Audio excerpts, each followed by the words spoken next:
Hello and welcome back to watch time guys. आज की video में हम कवर करेंगे अक्टूबर और नवंबर में रिलीज हुई लेटेस्ट ब्रूटल एक्शन मूवीज को, जिनमें एक दो मूवीज को छोड़कर तकरीबन सारी मूवीज हिंदी डब के अंदर अवेलेबल है और इन सभी मूवीज को ऑनलाइन स्ट्रीम करने के लिंक्स इस वीडियो के पहले कमेंट बॉक्स के अंदर अवेलेबल हैं, जिसे आप डायरेक्टली इसे स्ट्रीम कर सकते हैं। तो अगर आपको एक्शन फिल्मों में देखना पसंद आता है, टूटती हुई हड्डियां और ढेर सारा खून, तो इस काउंटडाउन की मूवीज डेफिनेटली आपके दिमाग को देने वाली है सुकून। तो बिना कोई देर किए स्टार्ट करते हैं लेटेस्ट ब्रूटल एक्शन मूवीज का काउंटडाउन।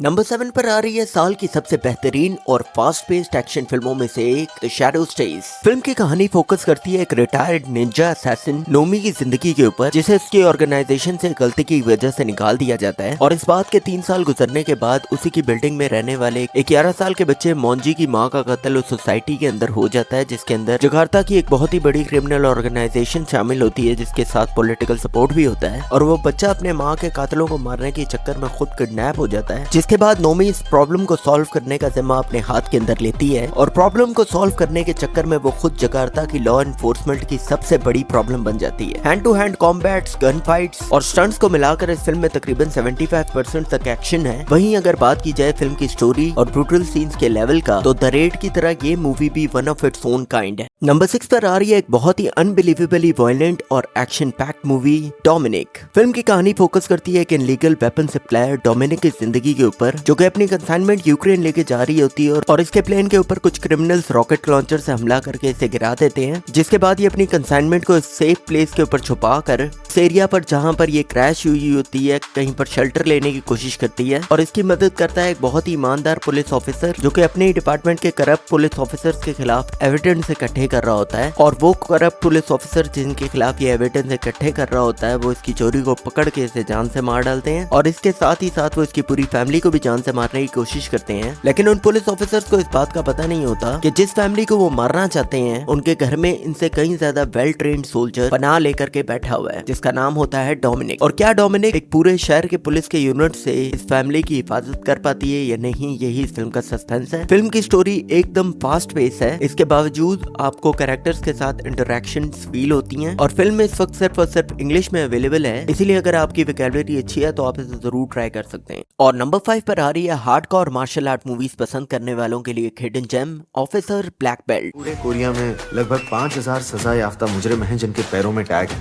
क्या तुम मेरा एक काम कर सकते हो? नहीं।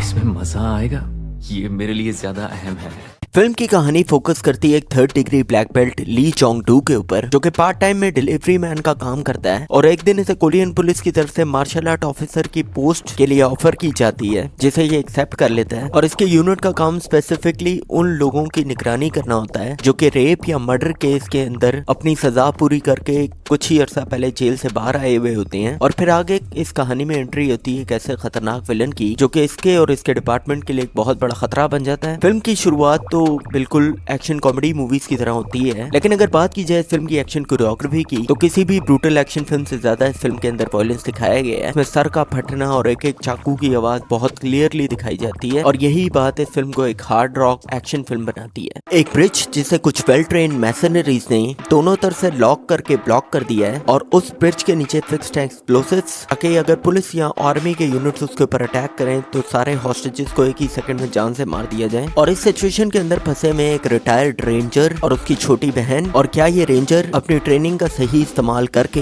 हॉस्टेजेस को सेफली बाहर निकाल पाता है या नहीं, यही कहानी हमारी 4 नंबर की मूवी की, जिसका नाम है आफ्टरमैथ। फिल्म के अंदर बहुत ही अच्छे ब्रूटल एक्शन सीन और स्टंट्स के साथ सस्पेंस और एक्शन का एक बहुत ही बेहतरीन कॉम्बिनेशन है, जो कि टेंशन को फिल्म के हर एक सीक्वेंस के अंदर मेंटेन रखता है। और नंबर 3 पर आ रही है कभी न खत्म होने वाली एक कैद की दास्तान, प्लेटफॉर्म 2। हम सब खुद अपनी ही कैद में जीते आ रहे हैं और